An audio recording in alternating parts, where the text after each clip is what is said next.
Assalamualaikum warahmatullahi wabarakatuh. Bismillahirrahmanirrahim. Alhamdulillahirrahmanirrahim.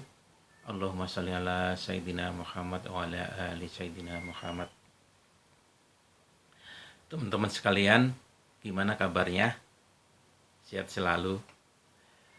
Oke, sambil menunggu waktu maghrib teman-teman, saya akan membahas ya, seperti yang saya janjikan kemarin, mengenai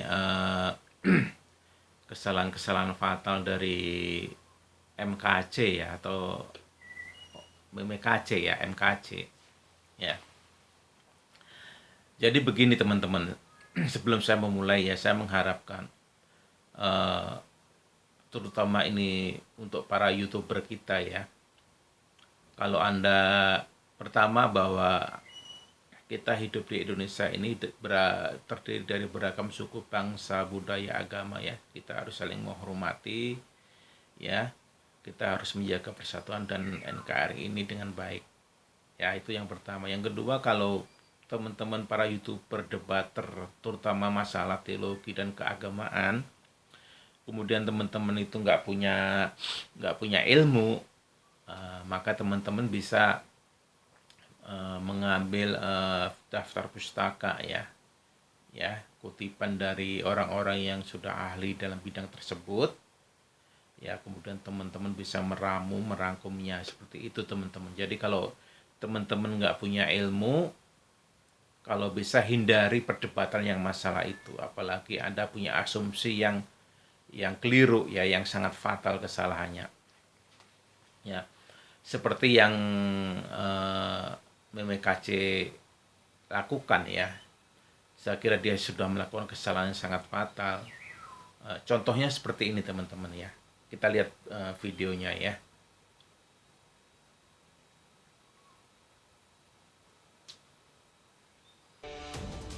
Perintah yang diajarkan oleh mereka adalah perintah manusia. Ini, saudara, ini kitabnya. Ini Safinatun Najah karangan Syekh Nawawi. Ini ajaran manusia, saudara. Percuma mengaku menyembah Allah, tapi ajaran yang mereka ajarkan adalah ajaran manusia. Nah ini rukun Islam ini ajaran manusia, saudara. Kitabnya ini adalah kitab karangan manusia, saudara. Tidak ada dibaik-baikin, dibongkar kebohongannya sama Muhammad KC. Haleluya. Waktunya kebenaran dibuka.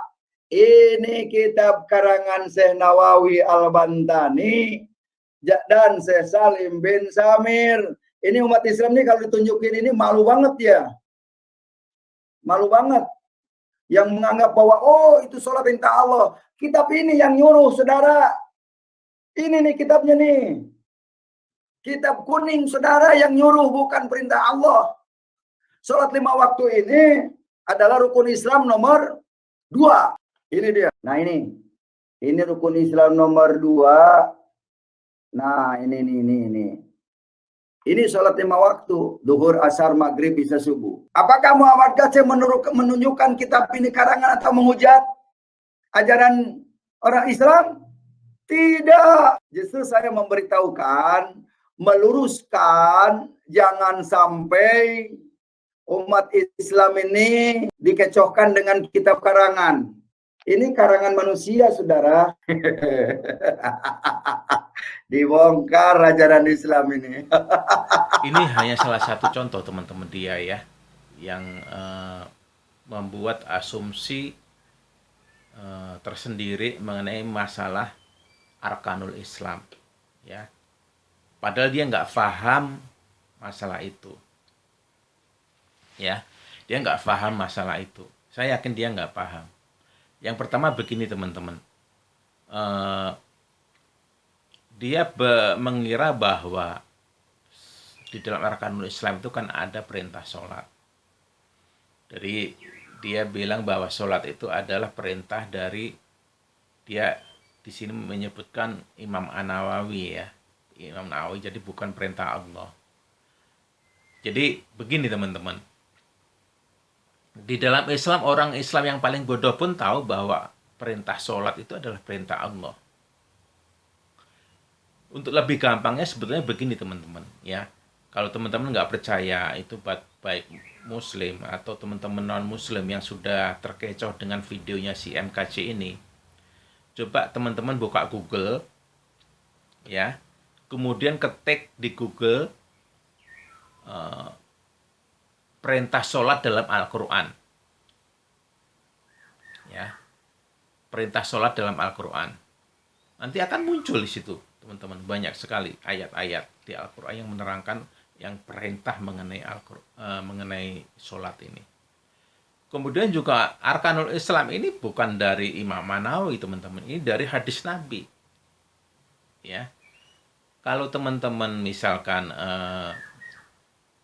nggak percaya, ini juga buat teman Muslim dan non Muslim yang sudah terkecoh dengan video tersebut, coba teman-teman search Google, kemudian ketik hadis Nabi mengenai Arkanul Islam. Arkanul Islam itu rukun Islam ya. Coba ketik hadis Nabi mengenai rukun Islam, nanti akan muncul teman-teman. Nah, seperti itu. Jadi Arkanul Islam itu bukan dari Imam An-Nawawi ya. Ini Arkanul Islam ini dibahas oleh banyak kitab, terutama kitab yang membahas tentang usuluddin, pokok-pokok agama ya. Contohnya Imam An-Nawawi, Imam Syafi'i, Imam Az-Zahabi ya. Terus banyak lagi ya, Ibnu Taimiyah misalkan, kitab-kitab beliau juga ada, Imam Al-Bajuri dan lain sebagainya. Jadi banyak, semua kitab usuluddin itu pasti membahas Arkanul Islam ini teman-teman ya. Kalau begitu apakah sholat itu diperintahkan oleh Imam An-Nawawi, Imam Syafi'i dan lain? Enggak, mereka hanya menjelaskan. Jadi seperti itu ya. Jadi saya ambil logika yang sederhana, sangat sederhana teman-teman. Contohnya seperti ini teman-teman. Saya mempunyai 2 buku, karangan saya dan karangan Imam Profesor Mardiasmo. Buku tentang seri perpajakan. Ini contoh sederhana ya. Buku tentang seri perpajakan, ini karangan saya, ini karangan Profesor Mardiasmo. Kemudian saya membahas di situ tentang PPNBM, pajak pertambahan nilai, pajak pertambahan barang ya, PPN. Dan barang mewah ya, PPN, pajak pertambahan nilai. Kemudian saya menjelaskan di situ tentang PPNBM, bagaimana PPNBM, tarif PPNBM, yang bagaimana kalau tarifnya 10%, bagaimana kalau ada tarif yang 0%, bagaimana tarif PPN atau PPNBM di daerah-daerah khusus, berikat dan lain sebagainya. Pertanyaan saya ataupun Profesor Mardiasmo apakah mengarang sendiri tarif-tarif ini? Ya jelas bukanlah. Jadi tarif-tarif ini saya terangkan ini berdasarkan apa? Yang paling atas ada peraturan pemerintah PP mengenai pajak penghasilan. Pajak penghasilan ditandatangani oleh Presiden. Kemudian di bawahnya ada peraturan menteri. Ya, peraturan menteri keuangan ya, disebutkan tarif PPNBM dan lain sebagainya ya, seperti itu. Jadi saya Profesor Mardiasmo ini mengarang pajak pertambahan ini bukan atas saya sendiri ya, tapi berdasarkan apa, peraturan pemerintah dan peraturan menteri keuangan ya, seperti itu. Demikian juga analog dengan kitab kuning ini. Misalkan Imam Nawawi Al-Bantani mengarang Bajatul Wasail. Ya. Dia di situ ada usuluddin, fikih dan tasawuf. Usuluddinnya membahas tentang Arkanul Islam. Jadi dia menjelaskan Arkanul Islam itu apa, syahadat itu apa sih gitu. Coba teman-teman buka video saya ya. Kebetulan saya mengajar Ihya, kitab Ihya, kitab Bajatul Wasail, kitab taklim dan lain-lain di beberapa masjid di Depok. Teman-teman bisa lihat di video saya, silakan di channel saya ya. Di situ ada mengenai arkanul Islam ya, tentang sholat ya. Teman-teman bisa buka video-videonya ya. Jadi seperti itu teman-teman. Jadi Imam An-Nawawi ini menjelaskan sholat dia berdasarkan apa? Berdasarkan hadis. Juga berdasarkan hukum di atasnya, Al-Quran, firman Allah, seperti itu. Jadi bukan Imam Nawawi itu mengarang sendiri. Dan arkanul Islam ini kan dibahas juga oleh ulama-ulama yang lain. Jadi seperti itu. Jadi begini teman-teman, intinya ya. Kalau Anda tidak mengerti suatu masalah, ya, Anda jangan berasumsi sendiri yang membuat kesalahan itu menjadi fatal. Ya, ini kesalahan fatal MMKC. Dan ini mungkin masukan juga buat Polda Jatim ya, kalau memang MKC nanti bisa diproses dalam tahap pemeriksaan dan penyidikan. Ini kan yang banyak beredar juga ya mengenai tentang dia misalkan seorang murtadin ya, itu biasa ya di dalam Islam kan keluar murtadin atau mu'alaf kemudian dia bercerita. Cuman ada di beberapa channel di YouTube bahwa menyaksikan bahwa dia seorang murtadin. Maka ini pertama yang Polda Jatim yang harus ditelusuri adalah apakah benar dia seorang murtadin. Itu yang pertama. Jangan sampai begini teman-teman. Ada orang yang murtadin atau mu'alaf itu kemudian dia membuat membuat testimoni hanya untuk menaikkan rating dia. Itu nggak boleh teman-teman. Itu sangat tidak boleh, dilarang dalam agama. Baik dia sebagai murtadin atau dia sebagai mu'alaf ya, yang tujuannya itu hanya duniawi ya, hanya uang untuk menaikkan rating. Nggak boleh seperti itu teman-teman ya, kecuali dia benar-benar misalkan seorang mu'alaf, misalkan ada ya beberapa mu'alaf dia bercerita tentang pengalaman spiritual rohaninya misalkan seperti itu, nggak apa-apa. Tapi tidak boleh misalkan dia mu'alaf atau dia murtadin kemudian dia menjelekkan agamanya yang terdahulu ya, untuk menaikkan rating dia ya itu nggak boleh teman-teman ya dalam agama.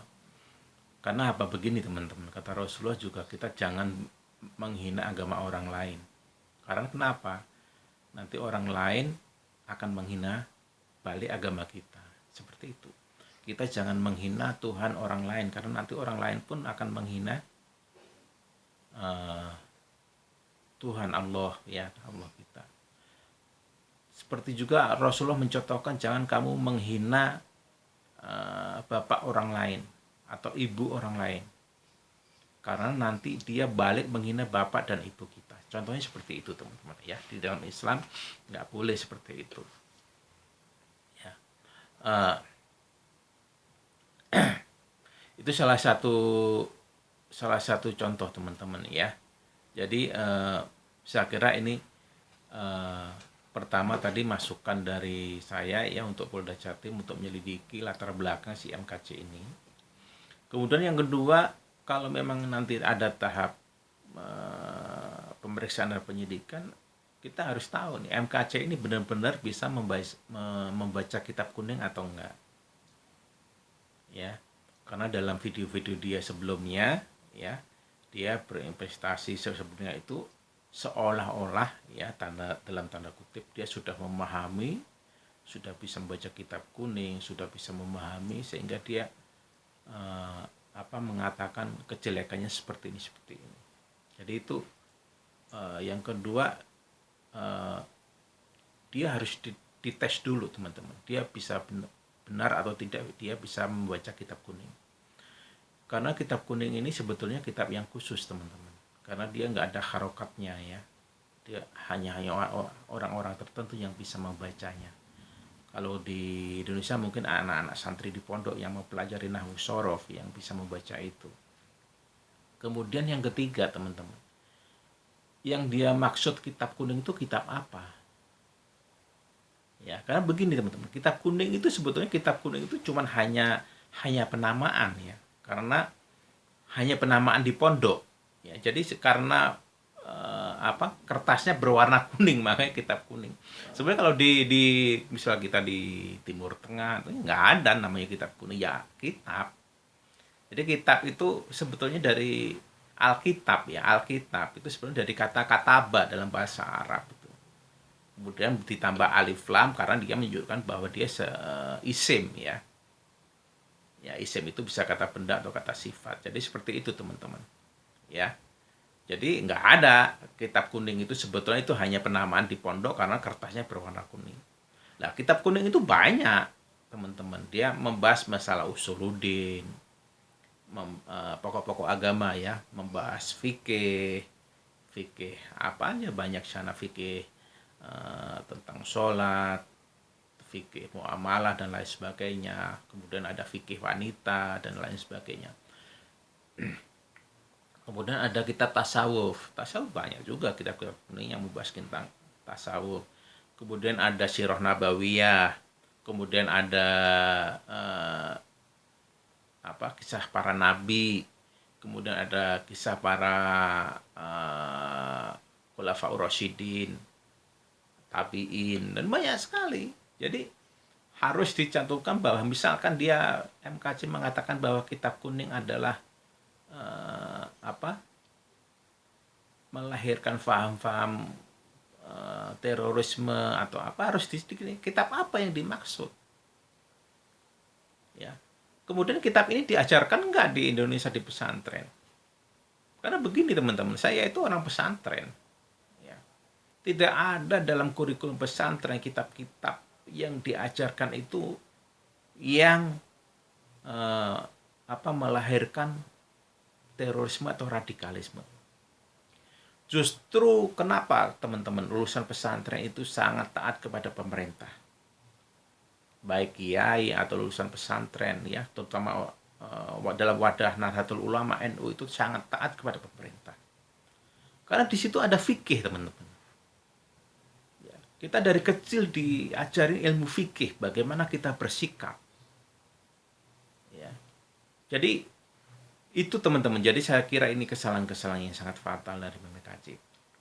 Ada itu masukan buat Polda Jatim kalau memang ini ada pelaporan ya, mungkin kalau tahap pemeriksaan penyidikan ini bisa dijadikan pegangan ya. Pertama mengenai latar belakang, yang kedua dia bisa benar nggak membaca kitab kuning, yang ketiga kitab-kitab yang dia maksud melahirkan radikalisme dan lain sebagainya itu kitab apa, yang keempat apakah kitab-kitab ini diajarkan di pondok pesantren. Jadi seperti itu. Dan ini sebetulnya kontraproduktif juga ya, karena justru kitab kuning yang diajarkan di pondok pesantren itu justru bisa membuat orang paham tentang fikih dan tidak mungkin dia menganut paham radikalisme teman-teman. Seperti Kapolri Bapak Sigit katakan bahwa polisi akan diajarkan kitab kuning. Bagus ini ya. Mungkin tidak semua ya, karena kitab kuning ini susah. Mungkin nanti polisi-polisi tertentu yang sudah bisa mempelajari ilmu nahwu sorof, atau mungkin bisa merekrut polisi-polisi dari kalangan pesantren. Ya, nanti bisa direkrut karena dari pesantren itu sudah bisa membaca kitab kuning, kemudian direkrut. Ya, jadi nanti polisi itu bisa mempunyai jawaban ya untuk menahan radikalisme ini, karena di dalam tubuh Polri sendiri ada orang yang paham tentang fikih ya. Jadi inti untuk menolak paham radikalisme itu, di samping polisi bekerja sama dengan ulama dan lain sebagainya ya, polisi juga di dalam polisi sendiri ada dari kalangan polisi sendiri yang faham tentang kitab kuning, faham tentang ilmu fikih ya. Dari dalam polisi sendiri bisa nanti ada orang-orang yang paham ini teman-teman, untuk menangkal paham-paham radikalisme di Indonesia ini. Jadi saya kira seperti itu teman-teman ya. Mungkin ini masukan. Jadi nanti mungkin akan saya bahas lebih mendetail lagi tentang MMKJ ini. Sekarang karena waktunya hampir buka puasa teman-teman. Jadi saya akhiri ya sampai di sini. Saya titip teman-teman tetap jaga persatuan, tetap jaga NKRI ini ya dengan baik, tidak usah emosi ya. Tidak usah lose kontrol ya, tetap dalam koridor hukum ya, serahkan semua kepada kepolisian untuk mengusut masalah ini ya. Saya kira demikian teman-teman, semoga ini bermanfaat ya. Kita berdoa semoga Allah merahmati kita, merahmati keluarga kita, istri kita, merahmati bangsa ini teman-teman ya. Mudah-mudahan bangsa ini semakin bisa bersaing dan insya Allah kita berharap akan semakin makmur dan akan menjadi negara superpower, negara nomor 5 terbesar di dunia. Ya, perkiraan tahun 2025-2030 bangsa Indonesia ini akan menjadi bangsa nomor 5 di dunia ya dalam hal ekonomi. Tapi itu semua harus didukung oleh seluruh elemen bangsa yang bersatu, teman-teman. Jadi seperti itu. Jadi mohon teman-teman untuk selalu bersabar sebagai umat muslim, bersabar dan selalu mengedepankan koridor-koridor hukum ya, jangan bertindak anarkis ya, yang nanti malah merugikan kita sendiri. Saya kira demikian teman-teman, saya akhiri. Saya mohon maaf atas kesalahannya. Selamat berpuasa, selamat berbuka puasa teman-teman. Saya akhiri. Assalamualaikum warahmatullahi wabarakatuh.